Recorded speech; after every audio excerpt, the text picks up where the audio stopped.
Before we get going, here's the bit where I remind you that nothing we discuss should be considered as investment advice. This conversation is for informational and hopefully entertainment purposes only. So, while we hope you find it both informative and entertaining, please do your own research or speak to a financial advisor before putting a dime of your money into these crazy markets.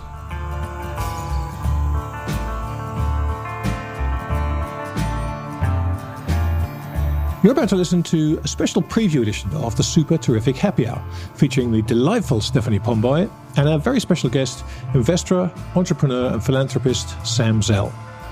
Sam's career is the stuff of legend, and in this wonderful conversation, he talks us through his first entrepreneurial venture, one that began in quite an unexpected place, explains how and where he generates his best ideas, and offers us some thoughts on the current state of the economy through the prism of his many operating businesses.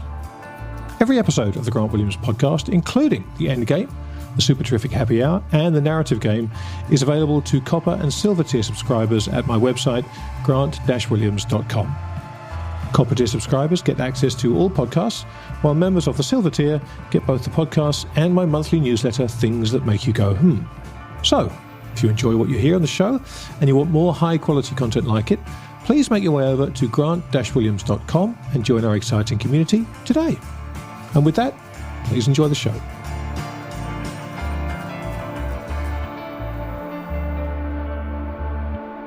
Welcome, everybody, to another edition of the Super Terrific Happy Hour. Joining me is the super terrific and 99 times out of 100 happy Stephanie Pomboy. No, 100% when I get to do this with you. Oh, Cheers. You're such a sweetheart. How are you, Steph? You all right? I'm just jiggy. How are you? Jiggy, okay. I wouldn't class myself as jiggy, but I'm English. I don't think we're allowed to be jiggy. You're not allowed to jig.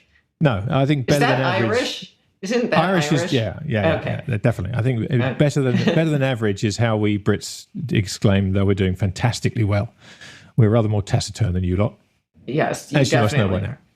So look, we have joining us today on the Super Terrific Happy Hour a very, very special guest, a good friend of yours and someone who I've been so excited to talk to for such a long time, and I would never steal your thunder, so why don't you let people know who we're about to talk to?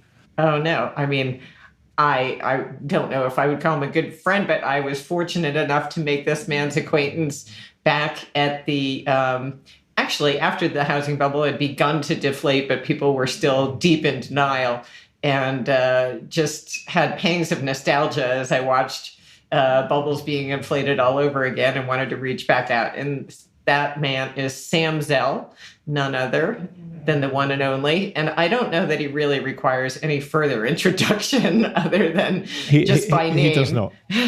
he does not. Well, let's bring him in and let's talk to Sam Zell. Let's do it. Hey, Sam, how are you? I'm terrific. Long time no see. Yeah, right. You haven't aged a day. Sam, have you met Grant before? I know that you know who he is from Real Vision, but I don't know if the two of you have ever met. I don't think we've crossed paths. Hi, before. Sam. We haven't. we almost met at a Tiger 21 conference a couple of years ago, but not quite. It's great to meet you. Well, thank you so much for doing this. This is really, I'm excited for it. More than any of the other ones we've done so far. So yeah, especially when we just talk to each other. Right. I'll try and make it interesting. Oh, I'm not worried about that at all. No. Oh my gosh. So I guess we should just dive in. Yeah. Okay. We'll just dive straight in. So, to sort of set the table, Sam, as you know, the reason that I suddenly started thinking I really wanted to connect with you, I mean, it's always great to chat with you, but I've been kind of waxing nostalgic as I watch the Fed inflate these bubbles all over the place. And it just brought me back to when we first met at the sort of, I think at that point, the housing bubble was already deflating. And it was, the question as to how bad it was going to get and what the impact would be on the financial sector. But it was just a fascinating time. And I thought, what a great time now to get your perspective on what's going on and the similarities and differences that you see and where you're finding opportunities and all of that. So thank you for joining us. I'm really excited to have you. And I guess we could start with that first obvious question. When you look around, do you see any echoes to that period back in 2007? Well, I think that we're seeing a lot of inflationary pressure. I'm a little skeptical about whether the word transitory is an appropriate adjective to talk about, what we're seeing. But we're seeing, tremendous pressure, particularly on wages. I don't know where the people have gone, but they're not there. And, everybody is talking about how difficult it is to fulfill slots and keep everything working. Now, to some extent, we're getting away with lesser staffing in some of our businesses without any complaints, which I find kind of an interesting phenomenon. So our margins are actually improving because we can't hire the people. And there's an acknowledgement that, there are restaurants that are open 3 days a week because they can't get people. It's very much in, just like we talk about inflationary expectations, we're also talking about expectations where everybody's having trouble fulfilling their needs. And so expectations of service are going down. Mm-hmm. I think I had conversations in the last week about, delays and supply chain stuff. And, a year ago or a year and a half ago, people would be tearing out their hair and screaming about these supply chain problems. There's an acceptance that things are screwed up. Mm-hmm. I mean, one of my people flew out, working with an export business on the West Coast, and he flew out to California yesterday. And as he was landing, he took a picture of Long Beach Harbor, where it's just full of ships waiting to get unloaded.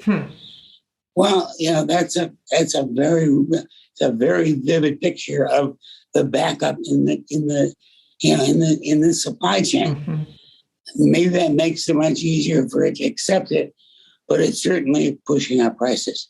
I was just going to say something. It's interesting. We're talking about parallels between 2006, 7 and now, but also what you're talking about there are kind of eerie recollections of the 70s and the similar sort of wage price pressure and supply chain stuff. So when you compare those two and that idea that transitory may not be the right word, what kind of images does it conjure up from your experiences back in the 70s? Well, I'm among the few who are old enough to have been around in the 70s. Yeah. And I guess what I would say is that inflation is an event and it's a mindset.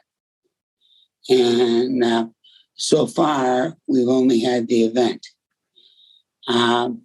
If it goes along too much further, it's going to become a mindset.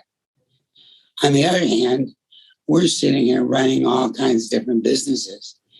And the message that we're giving our management teams is, are you raising prices fast enough to keep up with the increase in your costs?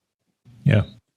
The pressure on labor. I mean, we own a 4,000 bed hospital chain where, the nurse compensation issue is, anywhere from $40 an hour to $200 an hour. And in great shortage. So, there's a lot of these things that are going on in a lot of different places. And are we catching up, or how many times do you have to ask for a price increase if the first time you didn't ask for enough? Before we get too far into this road of what's going on today versus prior periods, I'd love to kind of backtrack and start at the beginning with you, because your life and your whole career are just so fascinating, and how you got into the business to begin with? I mean, I was going to say real estate, but you're in so many businesses now, but you started out in real estate, or actually before that, you were peddling Playboy magazines. So maybe you want to talk a little bit about how you became the phenomenal entrepreneur that you are today, and sort of how your family history plays into that. Well, I'm for sure an immigrant's son. I was born 3 or 4 months after my parents came to this country. They escaped living in Western Poland. The only way to escape was across Russia and Japan into the United States, which took them 18 months. And so I grew up in a very, very interesting household. My father thought the streets of the United States were paved with gold. And not because it was easy, but because there was opportunity. Yeah. And that nobody was stopping him from doing whatever he wanted to do, as opposed to, Europe, etc., where there were all kinds of limitations and, being Jewish or whatever the case might have been. But very early in my life, I recognized that I was different. I just wasn't the same as everybody else. And I'm certain that I attribute that to growing up in a house where, people were in this country for months when I was born. And so, they set standards and expectations that were very different from my friends. I mean, my father's, favorite comment was, "You had enough fun, study, read, get smarter." But that was very much of a European, sentence that you kept saying over and over again. And, when I was in high school, on a Friday night, I went to the basketball game. So the next week, I wanted to go to the next basketball game. My father's response was, "You already went to a basketball game. Why would you want to go to a second? Right. You could be at home studying." Right. So, and then, of course, I really wasn't a great academic. I had a peculiar capability for seeing opportunity. I mean,